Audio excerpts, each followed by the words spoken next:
Um, Jeff, I listened to the show last night, and you told an interesting story about William Jeffers, the first time you talked to him in the Giant Eagle. Tell me a little bit about the recruitment of him, and I hope you got your shopping done then. Yeah. Obviously, we had heard about him. You know, he had a pretty big reputation in Erie, and it became national. And we had heard about how amazing his family was. And so I was really anxious on that June 15th day where we could, for the first time, we could call rising juniors. And like I mentioned last night, I tried to reach out to him, didn't get him, and he happened to call me back when I was in Giant Eagle. And I just enjoyed getting to know him. I enjoyed getting to know his family. Obviously, watched him play that summer in AAU. He was playing with Team Durant, and went up to Erie a few times to see him myself. A couple guys on my staff went up. You know, we just tried to let him know how much we wanted him. We wanted him to be a part of our program. That was during a time when there was, you know, wasn't a lot good going on in our program, and we felt like he was a guy, uh, especially with his character. I thought he, you know, would be a good player. I thought he'd be a really good piece, and I thought he, as I got to know him, I thought he had unbelievable leadership traits, and I thought he would be a guy as he got older that could possibly become a really good leader. So it's been really cool to watch him kind of grow in that role, to grow up. You know, he was 16 years old when he got here, and that was during the year of COVID. So everything was really, really screwed up that year. But it's been really cool to watch him grow and mature and grow up. It was encouraging for you, I guess, when he said he wanted to stay after the 22 season. Yeah, yeah, it was. I mean, like I mentioned last night, I didn't know. I wanted some guys to leave. I didn't want him to leave. And you know how I approached all of those meetings. You know, because again, during the season, you start to hear things. You know, it just always happens. And my first question with him and every guy is, "What are you thinking? What are you going to do?" You know, for him, I didn't even. He asked me questions first, just about how I was doing, what I was feeling, just about everything, how I was doing with everything that was going on. And then I asked him, "Hey, what are you thinking?" And he immediately said he was staying. He wanted to be a part of it, and it was a big moment for me, for us, and for our program. What went into Will's decision to reclassify and come to college early? You know, I think that's a question probably he and his family can answer. I think he felt like he wanted the challenge of trying to get better. And, uh, you know, I think maybe he felt like he couldn't get that in high school anymore, especially where he was, the level of competition and things like that. And I think he wanted the chance to get better. Um, it just stinks that that first year was the COVID year. And we didn't really get a chance to work with those. Not really. We didn't get a chance to work with those guys at all that summer. It's a lot I don't remember about that year. I don't even remember when we got back, when we could start doing stuff with them, when we could. It was in mad. I mean, it was just a weird time in life for everyone. But I think that's what went into it. Have you noticed that about Will, kind of as long as you've known him, that he's always looking for kind of the next bigger challenge to tackle? Yeah, I mean, he's a really smart kid. He challenges himself academically. I mean, he's basically a graduate now. He graduated in December. He wants to walk in the spring. Um, he does challenge himself. You know, he thinks he's a deep thinker, and he's a guy that's really learning how to find. He's found his voice. You know, one of the things I remember talking to his dad about was he wanted Will to grow into. His dad was the one that had to set up all of his workouts, all of his stuff. In order for him to make the jump as a player, he had to grow into that. He had to be the one to do that. He had to take ownership of it, and it's been cool to watch that happen. Jeff, since the last time we spoke with you, obviously Michael departed from the program. Any thoughts or information on him Nope, leaving? just what we put out, the personal reasons. That's it. What was Will like? Seeing him work through last year. I got to talk to him at the ACC tournament and when you guys were in Greensboro a second time. It's just about seeing him as a coach fight through that. Yeah, first and foremost, I felt really bad for him because I mean, he had really, really worked that summer, and we had a scrimmage that summer against some of the former players. It was a really, really cool thing. They were in town, and we did a thing with some donors, and I had seen it in workouts, but seeing him against those guys, the older guys, like you saw, like the strength, his balance was better. He wasn't falling all over the place. And so you could see it coming on, like the light had switched. And it made that even harder when he got hurt. I felt so bad for him because again, like I talked about, he had taken ownership of his workouts, of his body, he'd really dedicated himself. And so it was a blow. It was a blow to him personally. It was a blow to us. Uh, and then after, I think a little bit of time of him feeling bad and feeling sorry for himself, then it became the challenge again. Okay, now let's get back. First, it was to getting the information. And he did try to come back. I don't remember exactly when it was, but he came back and he tried to practice. And it was pretty obvious that that toe had not healed. And that's when we realized we got another look at it and realized he needed to have the surgery and he would be out. And he was away from us for a little bit because his rehab stuff happened around our practice time. And then there were times early where he didn't travel with us. But as he started to get himself healthier, where he didn't have to be on the crutches all the time, then he was with us all the time. He got a chance to experience that group, the closeness, the toughness, the camaraderie, and he was a big part of it. The way, just how smart he is, what a great teammate he is, how encouraging he is. He was a big part of that. Do you remember if Nike was any of an asset to him? Because that's what he went through the year before. Yeah, he was. And that's one of the things that I talked to Nike about. Like, he's going through what you just went through, and so be there for him and help him. And so I do think Nike was a guy that tried to encourage him. And, when you're going through that, I didn't have to go through that when I was in college, an injury where you're out. It happened to me a little bit later, after college. I can't imagine how difficult that would be to miss a season when it's something that you love to do and just the mental hurdles that you have to go through. I hear about it all the time. You hear guys talk about, how difficult it is. And so I think it would really help Will to have Nike there to, be a sounding board. It helped him to have us. It helped him to have his family. They were still very present. They still came to all the games.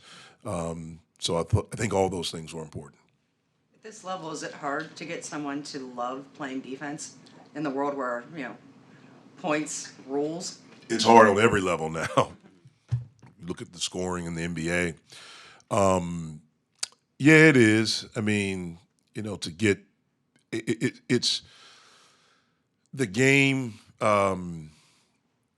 All people want to talk about is the sexy stuff, like the scoring, the handling, the dunks, the passes, and things like that. That's what gets you guys talking. That's what gets social media talking. That's what gets Sports Center or all of those things.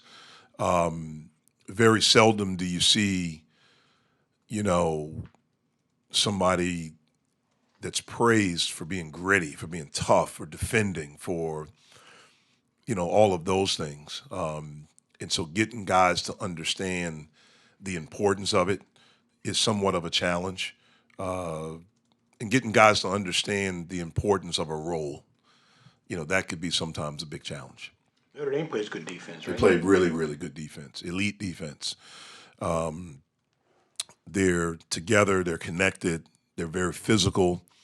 Coach Shrewsbury is a really, really good coach, and so they game plan, for each game. They're very good defensively. Jeff, you guys have gone 3-1 since that tough loss here against Syracuse. What do you attribute that upward trajectory to? Well, I think going on the road at that time was really good for us, just because of the closeness. When you're on the road, you're always together. You're not going to class. You're not, when you leave practice, everyone is going to their separate, different places. Not that our guys spend a lot of time together here, but when you're on the road, like that's all you're doing. So I think that was important. And then I think just understanding how hard we have to play, how hard we have to compete, the things that are necessary to win that you have to do. We did those the first two games, and then we did it the last 9.5 minutes of Miami. We had dug ourselves such a big hole that we weren't able to get out of it. I think we did it against Wake Forest. One of the things that was encouraging in the first half, we didn't make shots. I thought we played pretty good defense. I thought they made some really tough shots at times. My message to them at halftime was simply, look, I think you're playing hard, but it requires more. You have to play harder. I think we're trying to be physical, but it requires more. We have to be more physical. And we went out there and we did it. And so hopefully that's something, these habits that we're trying to create with a new group, that, hopefully that's something we're able to sustain and see that that's what's required. That's the reason why we've won. You mentioned the physicality, needing to be mentally tough after that game. I think you even said you're in a really tough time right now, and even talked about some that you've had in your past as well. Do you think after 4 games you're kind of out of that really dark time, or not quite yet? With the way college athletics, with the state of the game now, and it's just, one of my assistants says this, and I think it's so true. Every 7 days, you could have a brand new team, because when they leave us, it's no telling what they're hearing, what they're dealing with, all different things like that. So I hope we are, but we'll see. Correct me if I'm wrong, Jeff. I think you guys have 9 scholarship players who are healthy and available right now. How do you coach that? That's a challenge that you've talked about before, just in practice, getting 5-on-5 reps. How do you continue pushing these guys to be more physical when that's an issue? Yeah, well, it helps. We have, I think 10? Yeah, 10, because MJ, he's redshirting, but he's able to play. Okay. Yeah, the other 2 are hurt, so they're not. KJ is unbelievable in practice, so he's able to help us. I personally don't think it hurts us that much this time of year. If it were earlier in the year when we first started, normally when you get to this point of the season, our practices are not long. Like, they are about 45 minutes to 60 minutes. That's it. We try to get in, go over game plan, offensively and defensively, what we want to do. I'm talking about the on-the-court stuff.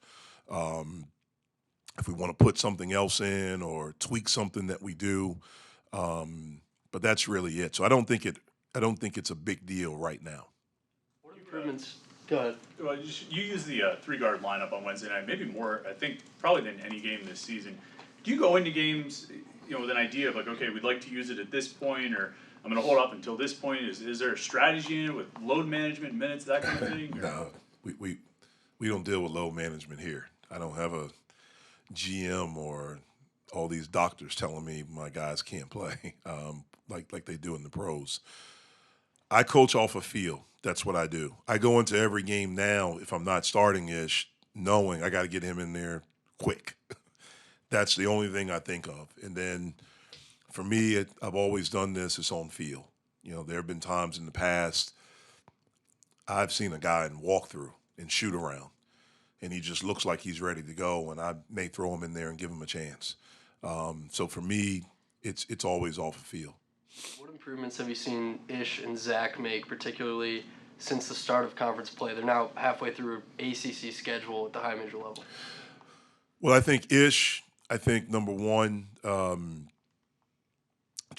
think both of them. I think the biggest thing for both of them is understanding how hard you have to play, what's required as far as mental and physical preparation every day, the attention to detail every day when you move up levels.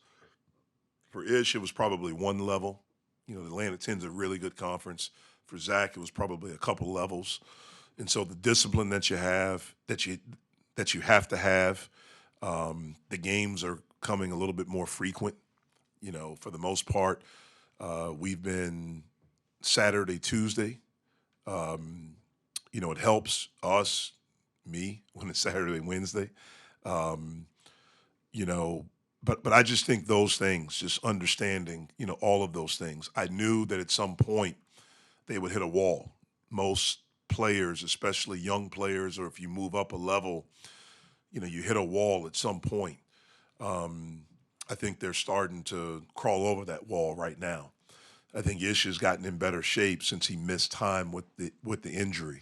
He only missed one game, but he missed a lot of practice time. The practices before the Louisville game, and then the practices afterwards. And so I think he's able to play in longer bursts now. When we first got back, that was my thing. I wanted to play him in like 2-3 minute bursts because he got tired pretty quickly. I think he's moved past that, and a lot of it is stuff he's doing off the court. I walked out of practice yesterday and was walking by the locker room, and I see him on the exercise bike in there after practice, after getting extra shots up afterwards. So all of those things help, just the work that's required and the mental and physical discipline that you have to have. On that matter, you say you don't really look at load management and that kind of thing. We look at it and we're like, oh, Bub played 40 minutes the other night. Holy cow. And, he joked about not, making sure you didn't know he was tired or something like that. Do we overestimate it? Can these guys recover pretty quickly, 2-3 days off? Yeah, I think so. My college coach always said the really good players don't want to come out the game. And I thought I was a pretty good player when I played. I never wanted to come out. We're smart I think I try to be smart with what we do in practice. And so I think it would hurt us if it's 40 minutes in the ACC tournament and we win and we're playing the next day. I think that's where it would hurt us. But, we played Wednesday. Yesterday's practice was really just a walkthrough. It was literally 15 minutes of walkthrough. And then guys getting extra work, extra shots, getting treatment and things like that. Today's practice was 55 minutes. Probably of the 55 minutes, maybe 25 to 30 were contact. And so we try to be smart with what we're doing in those situations to make sure we save their legs for the game. If Pitt had played Oklahoma in the 2009 Final Four, who would have won? I think we would have won. I'm not going to say they would have won, but I will say, in like the second week of January, it was around that time, I thought we were one of the two best teams I thought us and Carolina were the two best teams. And so I started watching. I knew we were going to be in the tournament. I think at that time we were something in one. And we may have been like third in the country. So I started watching other teams that were good. The one team that I saw that I didn't want to play was this Pitt team, and because they were good. That was the main reason. But the other reason is that I knew they wouldn't be afraid of my guy. I had a guy that most people were intimidated by, and when I watched them, and I knew DeJuan because I actually tried to recruit him before I realized he lived right around the corner from Pitt. I called him a couple times. But just when I just saw the toughness, and I knew they wouldn't be intimidated. And so that was the team I didn't want to see. Unfortunately, neither one of us got a chance to be in that position. For us, I thought the thing that hurt our team in 2009 was Blake Griffin got a concussion in the Texas game. And we were 25-1. If we won that night, we would have been one in the country because Carolina had just gotten beat. And he got the concussion with about 10 minutes in the first half, and we ended up losing by 4. And then we lost Big Monday because he couldn't pass the concussion test to Kansas. And so it dropped us. We lost 2 games in a row. I think if he doesn't get that concussion, I don't think we lose either one of those games. I'm not saying we don't lose before we get to the NCAA tournament, but I don't think we lose either one of those games. And I thought we would have been a 1 seed. I thought when we played North Carolina to go to the Final Four, their experience of being there was the thing, because they got beat the year before by Kansas pretty bad in the regional final, in the Final Four. And they had basically their whole team back, and they were on a mission. And I think the game before we beat Syracuse in the Sweet 16, I think we hit about 16 threes, and we missed our first 17 against North Carolina. And we ended up losing by 9. But they were both really, really good teams. the thing that's ironic is that when I took the job at Oklahoma, Scotty Reynolds was supposed to come play for me. And so, Don't say that name. yes, I didn't for a long time. Because if we would have had him, we would have definitely, I think we would have beat Carolina then. So, anyway. If you had to play Pitt, what would have kept you up the most at night on the scouting report? Would it have been Fields, Young, or Blair? It would have been all of them. It would have been how hard they play, how well they're coached, how good they are defensively, and really how physical they were. And I know they would have gone after my guy, and they would have had a lot of guys to do it because it was a really physical team, and that league was very physical. You know, I think what was that the year he flipped to beat over? Yeah, that's what I mean. Like it was just all of those things. And look, my guy would have been juiced for it because he loved physicality and all of those things. I just thought they had a lot of bodies to throw at him. And the biggest thing is that they would not have been like for us, you know, especially the home games. But man, even in tournaments, like you know, like they play your video. And our highlight intro video was unbelievable because it was him jumping over people and all kind of stuff like that. And I would look down at the bench and watch them looking at it. And you'd see them like, oh, like the faces and things like that. And right then I knew, okay, we got them. Like they're intimidated. And he'd get in the game and do something and you could see it. I knew those guys wouldn't be. Notre Dame has had Pitt's number when they shouldn't have for many years. What's going to be different? What have you? Do you know this? Do the players? I don't know it. No, I don't know. I know. I think we've beaten them once since I've been here. I'm saying, my first year, right? Yeah. Like, do you know this? Does it bother the players? Nothing Or bothers is the it in your players. The players don't remember 2 weeks ago. I mean, that's a good thing and a bad thing. I just know from my time here. I don't know anything else. You know, prior. You know, to me getting here, like I said, I think our first year we beat them. I think it was senior night. I know we haven't since. Look, they're good. I think they're better than their record. They're very physical. They have an elite guard in Burton. Micah's son is really, really good. He can shoot the heck out of the basketball. Again, Zona can shoot it. I mean, they're good. They take a lot of threes, and they're really good defensively. So we know we're going to be in for a fight. Our guys know that. They know that we're going to be in for a fight, and we're going to play against a team that's well coached, that's physical, that's disciplined, and that's really good defensively. Now that you've had time to go back over the film, how did you assess how Fetty took on Efton Reed, just throughout the game? And Wilt came in and eventually finished the job, but how did you see him take that? I thought he did some good things when he played with the necessary physicality and discipline to guard him. I mean, he's a talented kid. Efton is, and it requires a level of physicality and discipline. One of the things for us, and again, we were saying like them going to him, Efton, as much as they did. That's not what they do. So I thought that maybe took them a little bit out of their rhythm of what they were doing. And one of the biggest things, they were averaging in conference play 10 made threes. They only had 6. And so for us, we didn't want to double as much because we were really trying to keep them off the three-point line. And so it was like a double-edged thing, like him scoring. I was upset by it and things, but it's like, okay, well, it's not threes. It is breaking their rhythm a little bit of what they do offensively. But I thought he did some good things against them. How does he get to be more consistent? Who's that? Federico? Yeah. He's the discipline and the physicality that's necessary. Like he's got to do that on a consistent basis. We need him. When he's at his best, then I think we go up a level. Because he has the ability defensively to help change games. When he plays with that discipline, the physicality, the alertness, he's a guy that can single cover. He's shown that he can single coverage guys. He's been really good in ball screen defense. He's erasing mistakes.